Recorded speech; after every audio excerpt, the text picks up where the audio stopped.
Hey everybody, welcome to another episode of Creators Outlet. Today we welcome our friend back, Bryan Silverbax. What's going on, Will? How you doing, brother? Man, I might be a little stressed out from trying to put together something I have no business putting together. Well, I know you just came back from another signing that I saw posts. Yeah, so what is it? 2 weeks ago, the Recount issue 2 came out, and Kingdom of Comics in Melbourne, Florida, had solicited an exclusive cover for the Recount, and they flew me down there for the weekend to sign all the copies that people bought, and then ended up. I think they're close to selling out, if not already sold out by now. But it was down there and signing the cover, which that brings me to a new point, which this week the Recount issue 3 comes out. Or no, I'm sorry. In 2 weeks the issue 3 comes out, but I did an exclusive cover for a different set of stores, and that pre-sale is halfway pre-sold out. Wow.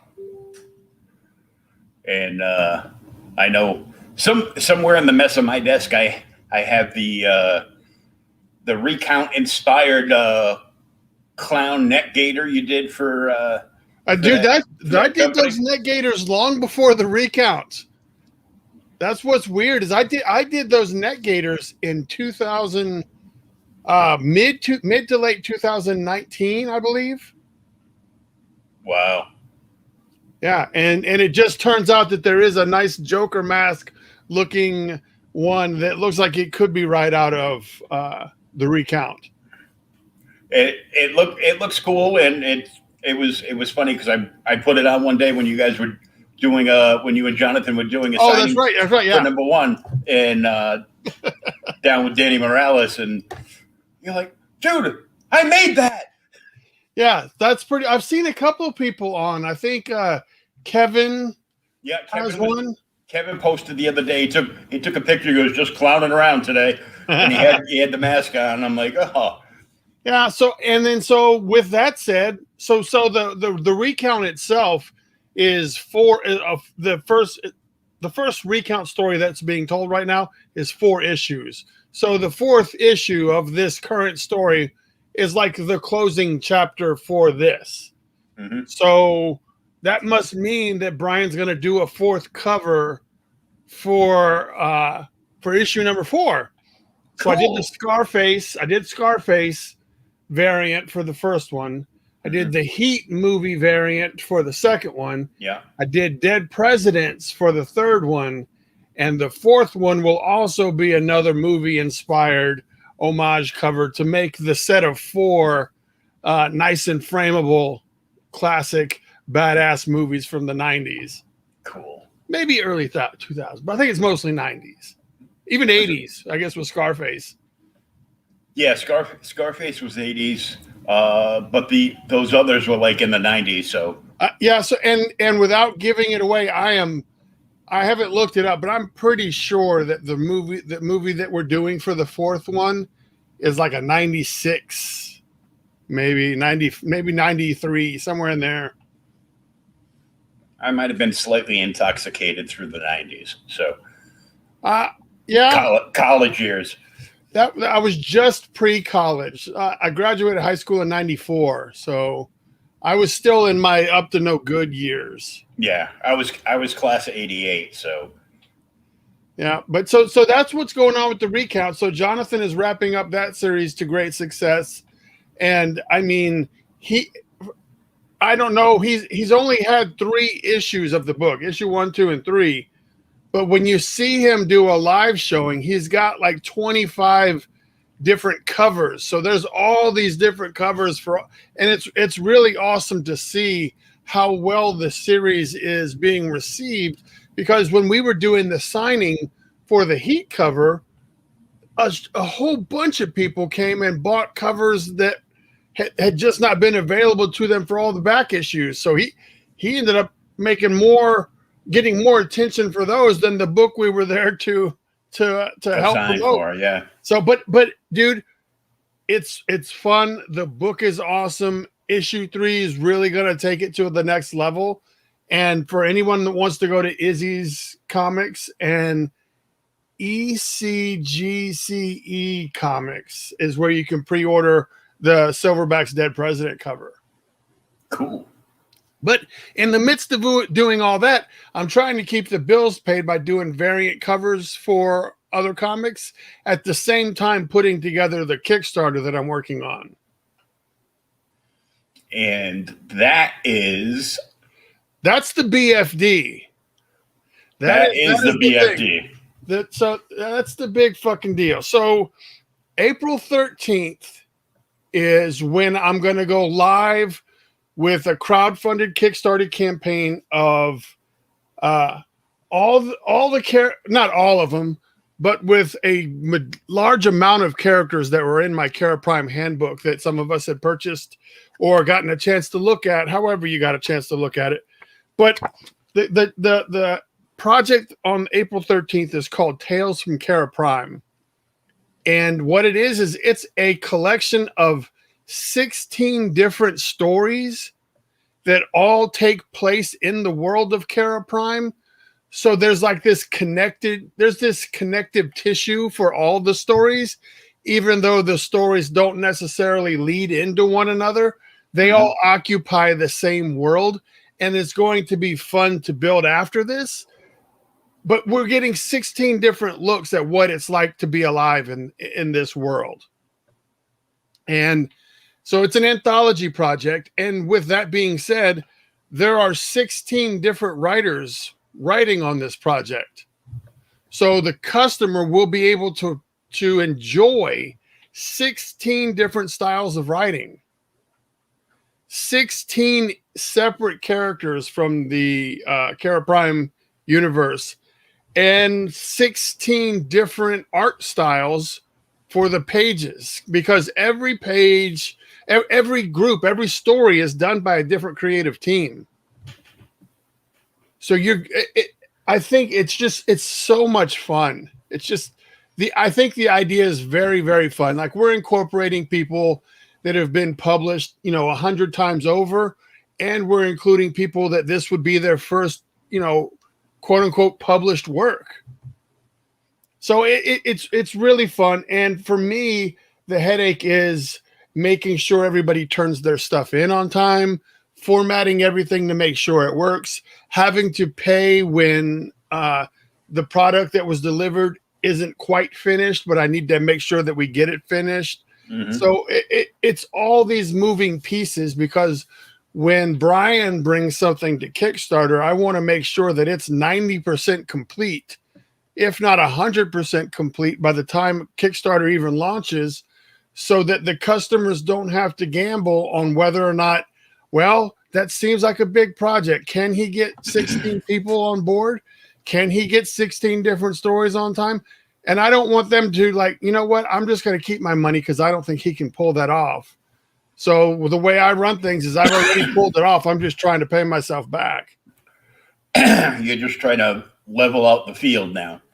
Yeah, but I honestly, I don't think there's any. I haven't seen anybody do anything quite like this. I've seen anthologies put together. I've seen comic books on Kickstarter put together, but I don't know that I've seen 16 different creative teams come together to work on one IP that nobody has heard anything about ever. Like, who's going to buy? Like, it's ambitious to say that someone would like to buy an 80-page book for $20 of characters they've probably not heard of.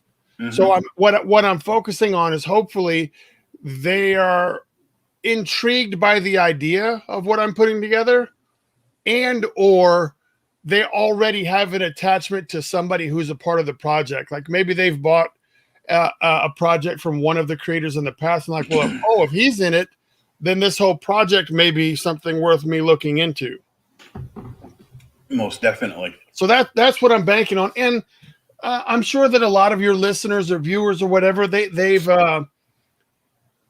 seen enough campaigns go on to Kickstarter and see them raise a gajillion dollars every time because they have titties or because they have the tinfoil gold cover and the diamond encrusted version and the one with her titty out version.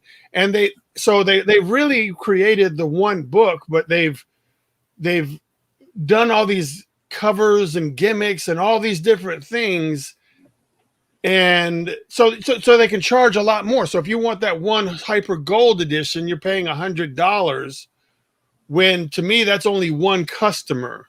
Mm-hmm. So the way that I've formatted my stretch goals onto the Kickstarter is backer based, because my goal is to have eyeballs on my product. I don't at this point, I'm really not trying to cater towards the collector 1 in 80 million market, so I can charge $100 a book.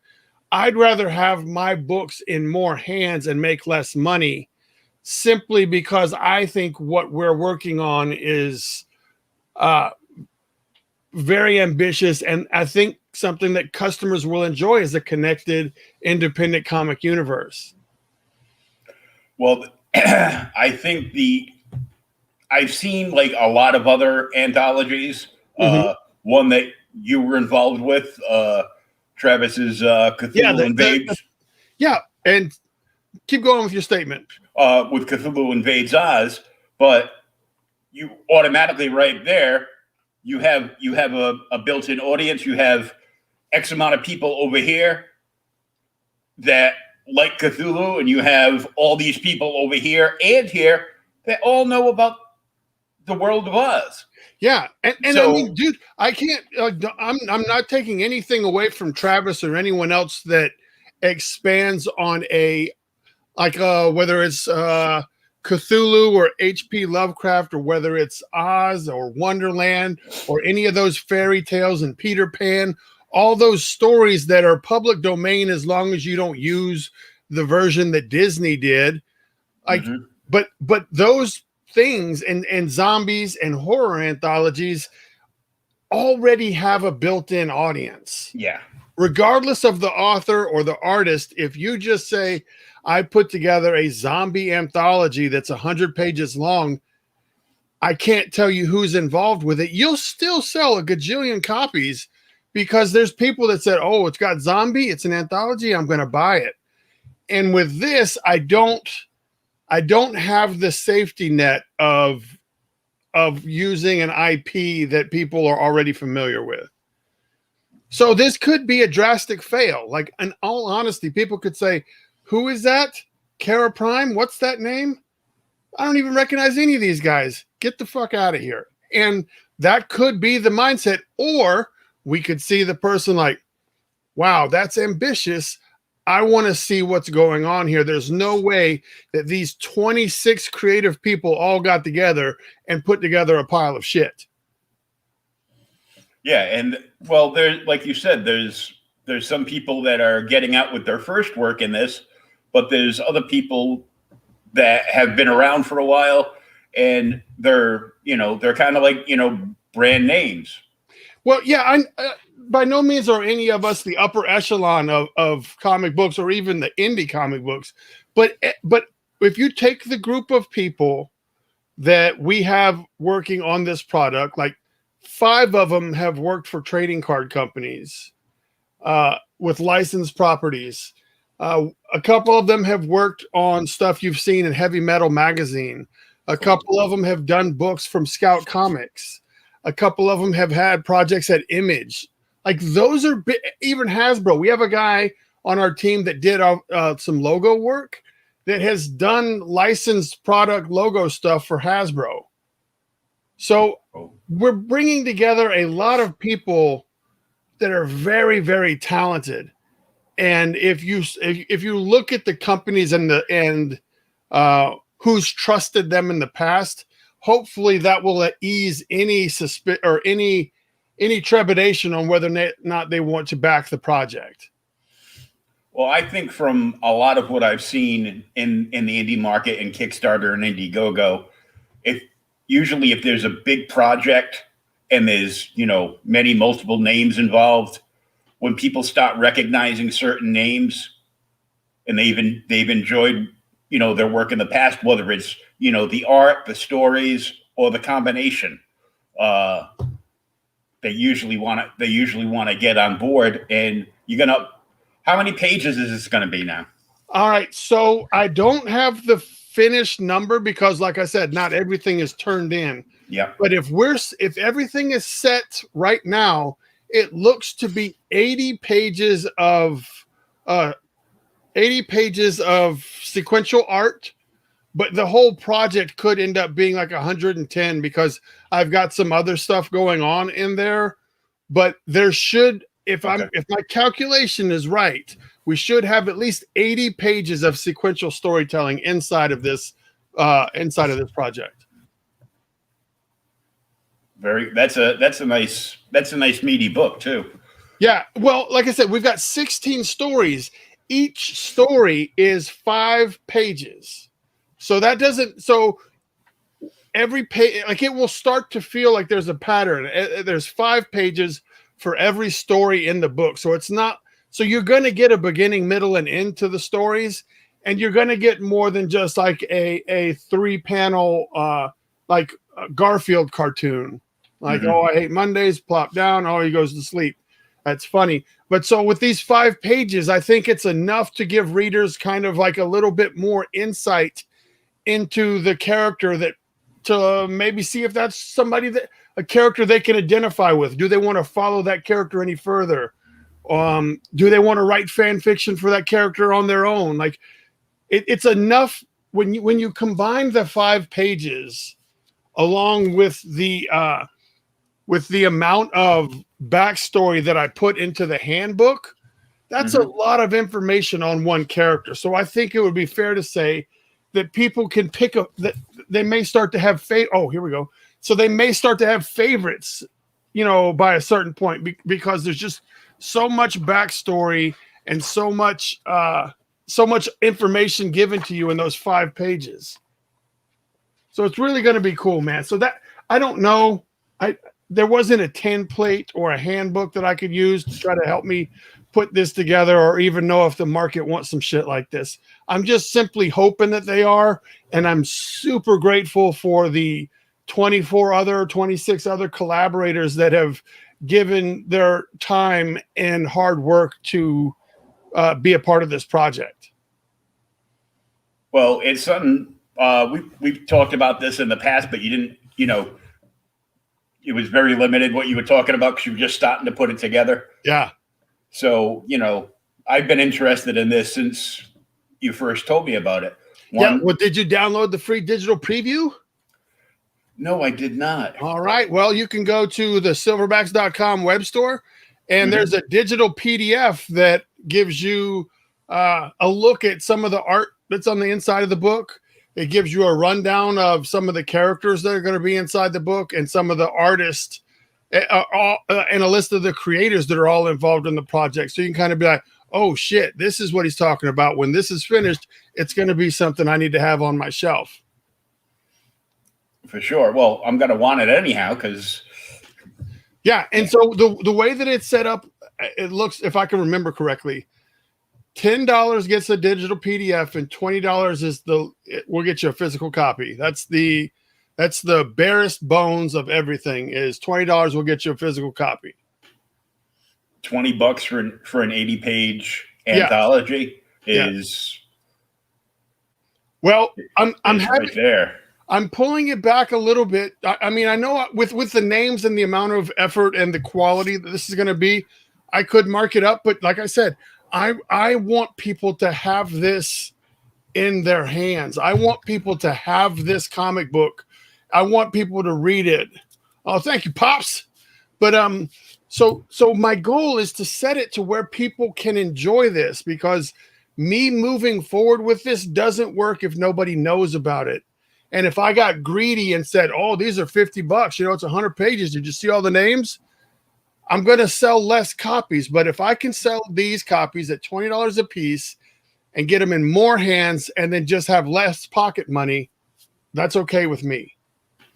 Yeah, you want to, you know, the handbook was the initial launch of this whole universe, but this big anthology is setting up like the complete world building for it. Yeah. Okay. So yes, it does that. So in the world of Kara Prime, this is just giving us more building blocks to build with further. But let's talk about what it does for all the creators involved.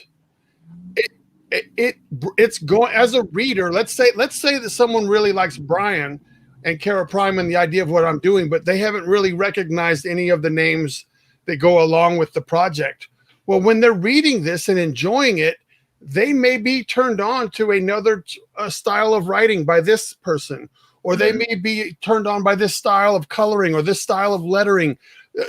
So hopefully this book also acts as like an advertisement for everybody who discounted their services and allowed me to hire them to be part of this book.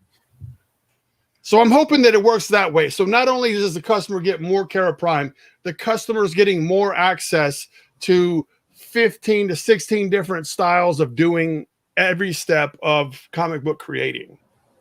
Yeah, it'll be a be a good jumping point for people to see new talent that they might not have been really exposed to before. And as that is a awesome side effect of the way that I've chosen to pursue moving forward with the Kara Prime project. Like it's not going to be like a title where we see the same artist and writer combo every single time, even if it's a good one, because I want to keep things fresh and introduce new ideas. And if I'm doing that, then nothing can get stale.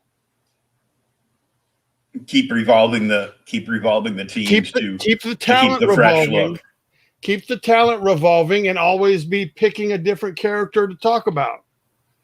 So I think that's kind of like the big deal. I mean, and another thing, the world of Kara Prime was designed for creator-owned characters that I'm not even aware of could have an adventure inside of Kara Prime and interact with other characters there, and then they can go back to whatever they want to do if they don't like playing inside of Kara Prime. Like, it's supposed to be kind of the way I described it, was like a plug and play universe. You can come here and play, but you've got to play by these rules, and then when you're ready, you leave and you don't know us shit. We're going to continue to play by our rules. So with different players, yeah. So let's just say Will created a character, right? Will created a character called Blue Hat Man. And Blue Hat Man is this project that you've been working on forever, but you may not have the social media reach that is needed to jump off the bat. So you come out to me and say, "Bryan, can we take Blue Hat Man and plug him into Kara Prime, and let's do a Blue Hat Man teams up with Apex one-shot story, just so I can get my character introduced, and then I'm going to keep continuing to make his shit on my own." I would say, dude, let's do it. Let's figure out how to do that.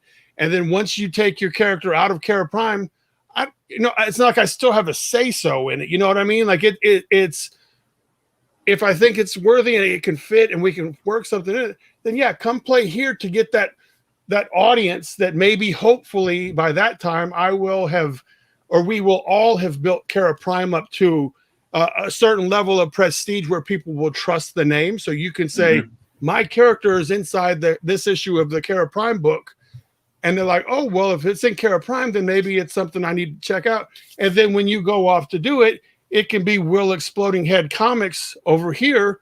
And you can just say, thank you for helping me out get this started, Bryan. And I'll be like, you're welcome. So that's the kind of thing that I'm trying to set up. And that's a lot of work. Yeah, well, I think the biggest part of it is how to maintain it, and just the world is mistrusting as it is. So I'm not for me to tell another creator about this, it sounds like that's just too good to be true, or there's got to be some way that you're backdooring the character or whatever. So I just want, like, I'm doing this for everybody. That's the reason I want to do it. You want to get everybody more exposure. And I want to help as many people that build the audience, and build what you started. Yeah. Yeah. Well, yes, but it only works if we can use that as a platform to jumpstart Blue Hat Man or Knife Fingers that this guy has, or Pop Sewer Rat, whatever the thing is. Like, I want to, it's up to us as the Silverbacks community to build up Cara Prime to be at a level where we can introduce everybody's characters through Cara Prime, and then and to make sure that people give a shit. To be the biggest collaboration in comics. Maybe, who knows? That's not the goal. The goal is just to keep having people jump off and become successful, and being able to quit their day jobs. Like that's like, if we can get comic book creators to the point where they're generating, just a little bit less than their 40-hour-a-week suck job, and they're willing to jump into this full time, then we all win. Cool. Hey, Trish. Yeah, I never leave the chair. We were on a stream earlier with Pops for like 4.5 hours. So yeah, they can talk. Sewer Rat. Well, Pops, maybe you'll be like Splinter. Yeah, I thought maybe maybe like an old wise giving the youngins what to do and what force. And then so this Kickstarter, we're going to be doing these too. Oh, cool. So these are like those old wrestling buddies that you used to get in the 80s. Yeah. They're just half the size because I made one that was full size, and they're just too cumbersome and too expensive. But so with the Kickstarter, you can get the set of 4 of these. They're 4 different characters, and these are handmade. I have to make these myself. I have to make the little tag that goes on them, and I have to sew them up and stuff them with stuff, stitch them up and everything. So I think I still have a Randy Savage one around somewhere.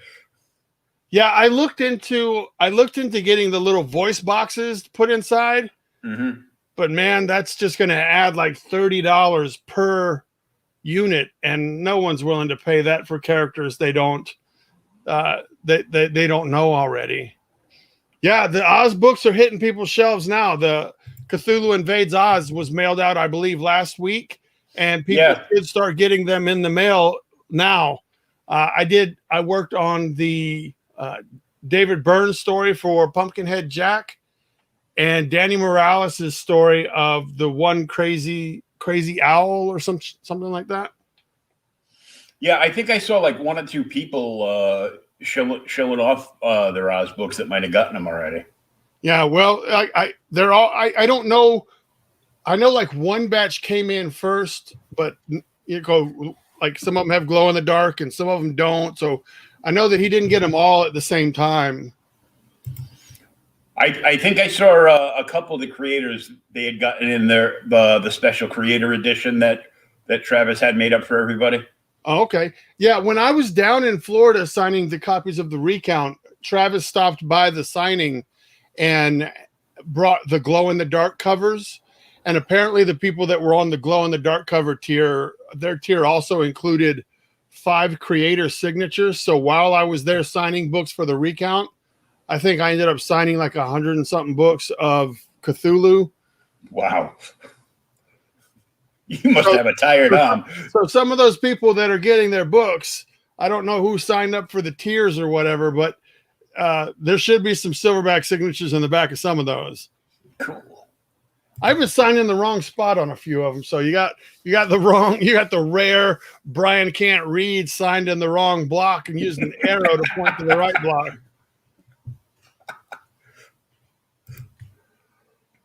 People are showing off their Mojo books too, and I don't have mine. Mail Lady is not my favorite person right now. Yeah, I don't know what's going on with the U.S. mail. I sent somebody 2 remarked prints the other day, and it's been well over a week. And he messaged me today and says it's still listed at the Atlanta post office for over like 5 days and hasn't moved. And I'm like, I don't know what to do. Yeah, it's just like still like all gummed up from. I'm hoping. Well, if you ordered the glow in the dark ones, I think I signed every one of the glow in the dark ones. Well, there you go, Trish. If you and Mike ordered the glow in the dark one, you should have a Silverback signature. It might not be in the right place, but you'll have it. But you'll know it does it because it has like a little arrow pointing down to where it's supposed to be. Here's my name and soup. So I'm working on that. Let's see what else have I got going on, man. One of the covers that I did for Illust Illuminati for his Kickstarter that's going on right now is available on his Kickstarter. I did a cover for the League of Enchantment, which is a cosplaying children's organization. Mm-hmm. And they have theirs on Indiegogo. I did a cover for Louis the Liger, I think is the name of the all ages story. And then I've got the issue 4 of the Recount coming out. We'll be making announcements about that soon. And I got another cover on the Maniac of New York #1 from Aftershock. Oh, nice. So I did a cover, the one that looks like Jason Voorhees. I did a cover for the first print, and it sold out before the book came out. And so when the whole book went to second printing, the comic book shop asked me to do another variant cover for the second printing of #1. So they got 250 more copies of a different Silverback, a different Silverback's version of the Maniac of New York, which he has on sale now at Hogjaw Comics. And there was one more. Oh, have you ever heard of a book called Junior High Horrors? I have now. All right, so it's like a parody book with Jason and Michael Myers and Pinhead and Candyman, but they're all in middle school, and it follows them through middle school kind of shenanigans. But it's distributed through Diamond. I'm not sure. I think it's done by like Keen Spot. I'm not sure if that's just the printer or if that's a publisher. But so they're printed up and they're distributed through Diamond. But I did a variant cover that they should be announcing relatively soon, which was really fun for me to do, and I really can't wait to show that one off too. The four of the biggest horror icons, all as kids in middle school. Yeah, and apparently Freddy Krueger is like is a cat, and in this particular issue, they run up against somebody named Coral. Coral. Yeah, so they're introducing some Walking Dead style elements to their book. So there's going to be a new kid joining the group named Coral. Cool. Hey, Michael. Welcome. Yeah, so that's what I got going on. That and coloring pages, and so for the anthology project for the Tales from Kara Prime, not everybody could afford to hire a colorist, so I'm having to. Anyone that needed me to, I'm coloring the pages for their 5-page story. Mm-hmm. Simply, not because I'm good, not because I know what I'm doing, but because I'm serviceable, and for me, I'm free. So it saves on everything. So I will probably have colored half the book, which I'd like to not do, but I can't afford to not do it. I wish I could. I'd like to see more different coloring styles inside the book. So I'm trying to, as I color these stories, maybe try to switch up a little bit of technique on some of them so that it doesn't get very repetitive. Mm-hmm.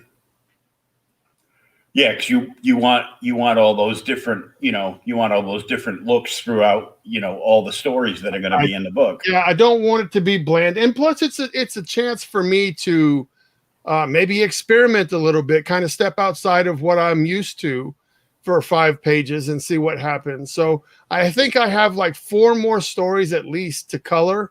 So maybe doing those 4 stories, I'll step a little further away. I just don't know, because I'm fighting when I'm exploring new ways of doing things, it chews up more time.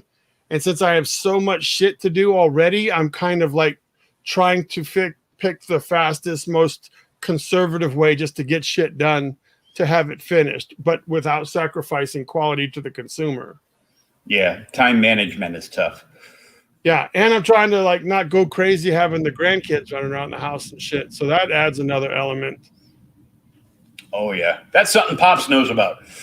Yeah. So if you go to keraprime.com, which is KERRA prime PRIME.com, right now, if you click that, it'll take you to my personal Kickstarter, my Kickstarter page, like to show you all the different Kickstarters I did. But as soon as I get approved for pre-launch, it will take you to the pre-launch page for the Kickstarter campaign. But right now, it just takes you to my Kickstarter profile. Okay. So I have about 2 more days, because I've already submitted it to Kickstarter for approval. And once I get approval from them, I can create that pre-launch page. Oh, cool. And it's your own personal the Silverback stores where people can go and they can check out that PDF. Yeah. Silverback.com/shop, I believe. But silverbacks.com gets you there. You just click on store. It's a free PDF download, and there's a couple of other free items up there. There's some free MP3s and some free phone wallpapers for your phone backgrounds of my artwork. Oh, cool. Yeah, so there's free shit there too, but then there's also like original art for a couple $100. So there's everything that I do will always live on silverbacks.com. And then you can find me on social media at Bryan Silverbax. Spelled like you see it on the screen, with a Y and an X. And a Y and an X. So I just want to give a big shout out to Trish and Mike, because they're big supporters of indie comics in general. They love Kickstarters, and they love supporting creators. So I'm sure they'll be interested in this. I look forward to at least having them browse the page and make sure that I'm not out of my mind with this. I think next week I'm going to try to put together the video, because 80% of all successful Kickstarter campaigns have a video, according to statistics. And I fancy myself gregarious and over the top, and I love to act and do all that stuff. So it would be in my best interest to put some sort of video together to maybe showcase my personality. And who knows, maybe somebody will just back the project because I seem like a cool guy, regardless of the shit I'm selling. So I've got to at least cross my fingers and hope that someone's like, you know what? I'm like that guy. I don't give a shit what it is. Take my $20. Yay, that's a win. Well, you're a fun dude, and you're super talented, and we all like you. And hey, I appreciate it. And hey, I love Loggerhead. So yeah, well, thank you for the Loggerhead. What was I going to Loggerhead? Loggerhead does not appear in this book, I don't believe, because Loggerhead, the printing rights to Loggerhead still lie at Scout. Mm-hmm. So I had to kind of dance around. Even though Loggerhead is technically Kara Prime, I couldn't use him in this type of atmosphere if I ever wanted to pursue publishing somewhere else. So with that said, I had to leave out one of the characters that I've put a lot of hard work into building up, which kind of stinks. But he still stands on his own. Matter of fact, the other week, I'm a big fan of the Comic Book Shopping Network there, because JJ over at Jesse James Comics, got me hook, line, and sinker, and it's, oh man, I feel like a crack fiend. I'm like there every night, even if I just buy like one book, Jesse's throwing deals out too, man. Like, oh, I get know. the whole set, 1 through 6, $20 on that. We're talking $20 on that. You're like, whoa, shit. Yeah, and I've bought a bunch of I love Scout comics, like as you know, and I've bought a bunch of their exclusive number ones. I showed off the other week, so I got a like a whole short box in from Jesse. Oh, right on. And I had like a nice fat handful of like Scout books in there, along with a bunch of like older stuff that I just wanted to read again, like Warlord and Rom. Yeah, call me crazy, but crazy. But I got I like going there because they get the exclusive. They've got that exclusive deal with Scout, so they get like exclusive covers. So he pulled it out. There was only one left, and I snagged the last Loggerhead that they did. They got the exclusive cover for. It was like the Mario Brothers cover. Oh yeah. So Mario, that was Star Bastard and Loggerhead. Yeah. Yeah, I had some. I don't know if I can reach them. Yeah, I have a couple of those, but that was So if you remember the first Loggerhead that I did an 8-bit Super Mario cover of Loggerhead, like going boing. And I was like, how do I take that up a notch? So that's when I did the Super Mario Brothers 3 homage and had Loggerhead and Star Bastard kind of doing the little floaty flying thing. But thank you for liking the cover. That came to me when I was like, I just think that would be fun, and I wonder what Loggerhead would look like. Would he look more like Yoshi, or should I create something totally new? So it was fun, man. But thank you for appreciating the work that went into it and the uniqueness of it. Like, how many Super Mario Brother 3 homage covers have you seen? Besides that one, I think like only like one or two in like the last not 10 a years. whole lot. No, which is good because we're all sick of the Spider-Man web cover. I was sick of that like a day after I saw it. Spider-Man number 1. No, the issue 55 where it was like a side view of Spider-Man and it was all done, so it was made out of webbing. Oh, the Gleason. Yeah. Yeah, well, I thought it was cool when I first saw the first Gleason Spider-Man cover. I thought it was cool, and that's when I did a Venom version of my own, and then they did a Venom, and then they did a Carnage, and then they really just fucking phoned in and did a cash grab when they did the Man Thing, because that Man Thing, it doesn't even fit. Like it doesn't. Marat Michaels did a Do Ya Poo, same thing with the webs. Yeah. And I'm like, oh man, this is, at least it took them like, 10, 15 years to like, for people to be sick of seeing a homage of Spider-Man 300. Yeah. So I do fall into that sometimes, but I'm also working on an additional project, which will allow me to do funny parody type homage covers as well, so that I can jump into the Do You Poo and the My Little Ponies game that everybody seems to love collecting these covers for, except I'm going to do it with 100% creator-owned IP. Cool. Hey, Philman says if you have a short you need help with, hit him up. I don't know what you need, but I don't know what I know. Phil does podcasting and stuff, right? Like Phil. He's Pop's tech guy, but he's also a colorist. Oh well, shit. See, part of the thing, Phil, is it's going to break down to De Niro. A little bit of the Robert De Niro factor is why I haven't been able to bring anybody else on, so I'm having to suffer through it. So. Unless you just want your name up in lights, which I use the term loosely, there's not much we can do for you. But thank you, Phil, for offering. And maybe, who knows, we'll be popping up on the Phil show because while I'm putting together this project, there's 25 creators on board at least, and probably 15 to 20 of them don't mind doing podcasts where they can talk about this project and their personal projects that they have going on, because every one of them has a ton of awesome shit going on.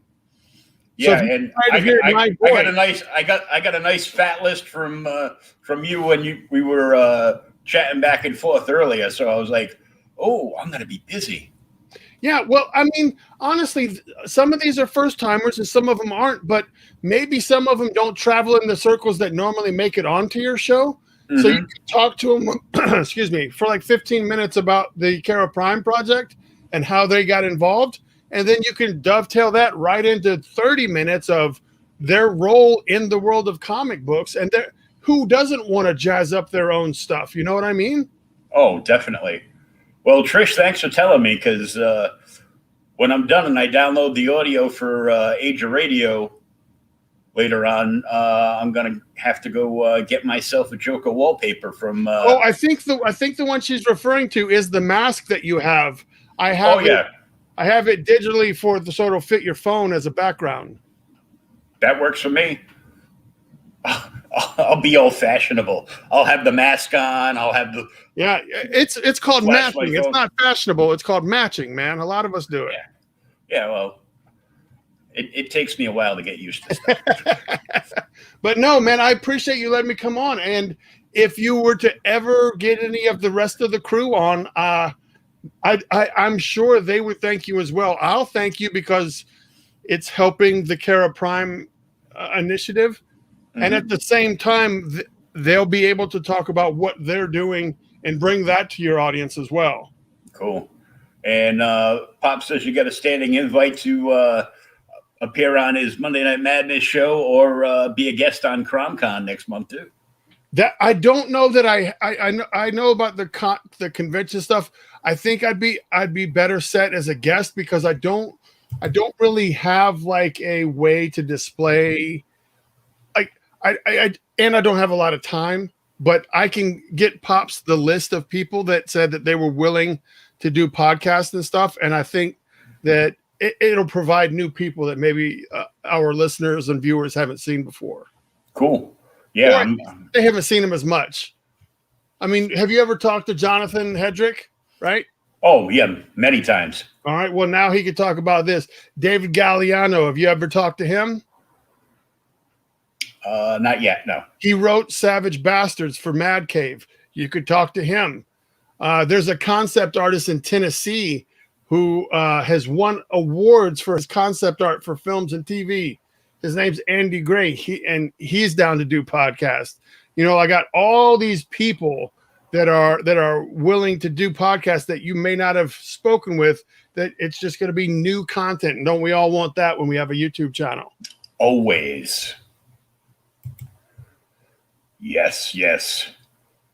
Pops, this isn't a wrestling show. So what I'll do for Pops is I will take the same list of names and then just copy and paste it in a message over to Pops. Cool. The number could grow, but as of yesterday, these were the people that raised their hands when I put out the call to who wants to do it. But I'm sure there will be more added down the road. Okay, that all sounds good to me. I'm always looking for guests, and I just love doing this. So, well, I appreciate it, man. April 13th, caraprime.com. Caraprime.com, and it goes $20. Goes live, and you can get a physical copy of this 80-plus page anthology, because it's 80 pages now. That could change in a couple days. Well, it's 80 pages minimum. We know that we're going to have 80 pages. I just don't know how much bigger we're going to grow from that. So it's at least 80 pages for a nice fat anthology, 16 different stories, 16 characters, 16 stories, 16 writers, 16 artists, all one connected universe. For $20. Yeah. It's pretty badass when you say that. It like that. That's a bargain any day. Any day. Well, Bryan, I want to thank you for coming on. Always a pleasure. I know you're busy. You have you have lots of coloring to do. I do. And lots of other work to do. As we were talking, I just got a new page for one of the featured stories. She sent me a page and told me to look at panel 1, and I'm loving it. Cool. Well, I can't wait to see it when it comes out. And well, check out that preview also, by the way. Yeah, when we're done here, I'm gonna go and I'm gonna download that PDF. Check out the preview and be ready for what it. The free Joker wallpaper also. Of course, I gotta match my gator. Thank you, Will. And we'll talk to you soon. And we look forward to this coming out in Kickstarter. Thank you, guys. Stay creative. Thanks, man. Everybody have a great night. And peace, love, and read some comic books, would you?